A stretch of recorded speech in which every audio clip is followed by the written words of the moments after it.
मान लीजिए कुछ दवाइयाँ हैं जो मैं स्वयं सेवन करता हूँ, है ना? जैसे मान लीजिए जो अपनी सहजस्थी है, उसका सेवन मैं स्वयं से करता हूँ। भाई कैल्शियम की दवा है ना? नाना प्रकार के उसमें भस्म और कैल्शियम की आयुर्वेदिक औषधियाँ मैंने यूज़ की हुई हैं। शरीर में हमेशा लाभ ही देता है ना कैल्शियम, तो मैं स्वयं भी खाता हूँ उसे, है ना? कि जैसे मान लीजिए कि अब मैंने यंत्रणा-हरण ऑयल बनाया है ना? तो मेरे परिवार में कई लोगों को घुटने की समस्या थी, मैंने सबको दी, मैंने अपने मोहल्ले में दिया हुआ है। कि जी आप भी लगाओ, आप भी लगाओ। जिसको होता है मैंने शहद संयुक्ता लोगों को खाने के लिए दिया हुआ। मैंने कहा आप तेल लगाओ, शहद संयुक्ता खाओ, है ना? तो मैंने पूरा का पूरा अपने आस-पास में जो भी लोग जानते हैं कि मैं आयुर्वेद से संबंधित हूँ, मैं उनको बिल्कुल देता हूँ औषधियाँ, कि आप इसको खाओ जी। थोड़ा समय लगेगा लेकिन लाभ होगा। ऐसा नहीं होगा कि लाभ नहीं हो रहा है, धीरे-धीरे हो जाएगा और जो समस्या है वो जड़ से तो पूरी तरीके से तो अब नहीं खत्म हो सकती जो बहुत लंबे समय से है, लेकिन ये है कि इतना नियंत्रण हो जाएगा और दूसरी चीज़ ये है कि आयुर्वेद के माध्यम से आपके शरीर में किसी भी अंग को नुकसान नहीं पहुँचेगा, है ना? अब उसके बाद ये है कि इम्यूनिटी कैसे रहे शरीर में, है ना? तो इम्यूनिटी बनाए रखने के लिए जो आयुर्वेद के कुछ गुण हमेशा मौजूद रहते हैं शरीर में जिनको आयुर्वेदिक औषधियाँ बढ़ा देती हैं, है ना? जिससे व्यक्ति जो वातावरण है उसके साथ घुल-मिल जाता है। जैसे आपने देखा होगा कई शरीर होते होंगे ठंडी, गर्मी, बरसात उनमें किसी में फ़र्क नहीं पड़ता। लेकिन कई शरीर होते होंगे जिनको थोड़ी-सी ठंडी हुई, थोड़ी-सी गर्मी हुई तो उससे फ़र्क पड़ने लगता है। तो इसके लिए अनेक आयुर्वेदिक औषधियाँ हैं जिनके माध्यम से इम्यूनिटी मेंटेन की जाती है शरीर में, है ना? अब इम्यूनिटी मेंटेन करने का मतलब ये है कि किसी भी प्राकृतिक परिवेश के साथ घुलना-मिलना।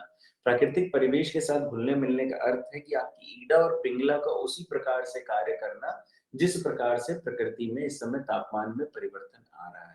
अर्थात ये है कि आयुर्वेद का जब भी आप सेवन करते हैं, तो आपकी नाड़ियों पर भी इसका प्रभाव पड़ता है और यदि नाड़ियों पे प्रभाव पड़ रहा है, तो इसका प्रभाव आपके चक्र पे भी पड़ेगा क्योंकि जो चक्र का निर्माण होता है, वो नाड़ियों के कटने से ही होता है ना?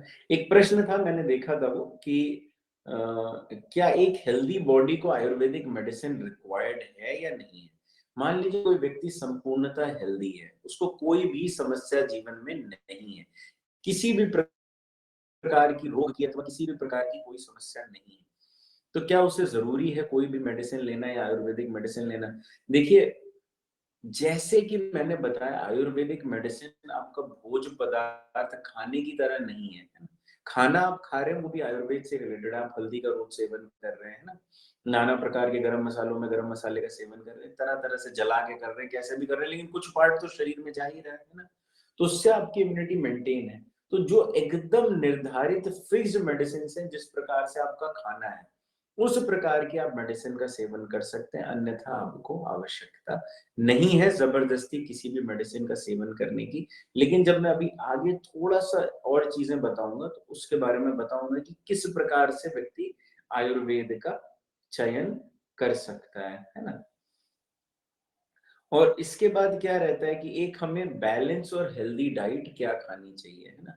मैं बहुत कम समय में बहुत सारी चीज़ें बताना चाहता हूँ, इसीलिए मैं बहुत ज़्यादा समय किसी एक टॉपिक को नहीं दे रहा हूँ, है ना? इसका मूल कारण यही है कि जिससे मैं कम समय में ज़्यादा से ज़्यादा जानकारी दे सकूँ, क्योंकि जानकारी थोड़ी-सी अधिक है और मैं चाहता हूँ एक निर्धारित समय में मैं उसे पूरी कर सकूँ क्योंकि हर व्यक्ति के पास इतना समय नहीं हो सकता कि वो पूर्ण जानकारी को समझ सके, है ना? तो हेल्दी डाइट के लिए मैंने क्या बोलते हैं हमेशा सहज आहार के विषय में बताया हुआ है ना? आहार विज्ञान के विषय में बताया हुआ है।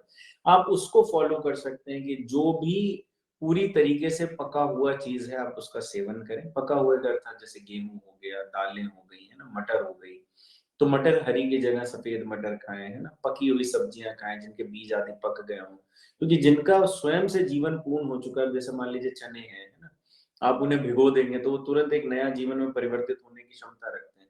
तो वही आपको नया जीवन दे सकते हैं। हरा तोड़ के खाने से कोई बहुत ज़्यादा लाभ नहीं है, लेकिन अगर हरा खाकर भी आप 70-80 साल जी लेते हैं, सोचिए यदि आप इसको फ़ॉलो करते हैं तो आप कितना लंबा जीवन जी सकते हैं, है ना?